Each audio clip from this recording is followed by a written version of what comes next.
ராஜஸ்தான்ல வெண்ணெய் எப்படி எடுக்கிறாங்க அப்படின்னு சொல்லி தெரியுமா? அதாவது மேனுவலா எடுப்பாங்கல்ல வெண்ணெய். நான் வந்து நீங்க நிறைய வீடியோல பார்த்திருப்பீங்க. மேனுவலா வெண்ணெய் எடுக்கிறத நான் உங்களுக்கு காட்டுறேன். ஒரு பெரிய பாத்திரம் மாதிரி இருக்குங்க. அந்த பாத்திரத்துல நிறைய பாலை ஊத்தி அப்படியே கிடைஞ்சிட்டு இருக்காங்க. அந்த ஆப்ப மாதிரி இருக்கு பாருங்க கிடைக்கிறதுக்கு. இதை வந்து எதுல கட்டியிருக்காங்க அப்படின்னு சொல்லிட்டு ஒரு நிமிஷம் பாருங்களேன். நான் ஜூம் போடுறேன். அங்க பாருங்க கட்டிலோட காலில் தான் இதை வந்து கட்டியிருக்காங்க. நல்லா அப்படியே கிடைய வந்து அப்படியே தயிர் மாதிரி வருது. இந்த காட்டுறேன் பாருங்க. பாத்தீங்களா? இது வந்து நல்ல ஒரு கிடைய தயிர் மாதிரி நல்ல பஞ்சு மாதிரி இருக்கு.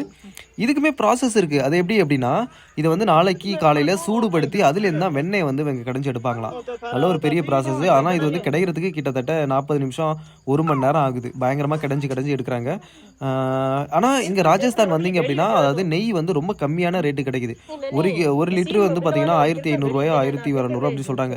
யாருக்கு ஏதாவது வேணும் அப்படின்னு சொன்னால் எனக்கு வந்து கமெண்ட் பண்ணுங்கள். நான் டைம் இருந்துச்சுன்னா வந்து உங்களுக்கு பார்சல் பண்ணி விட்றேன்.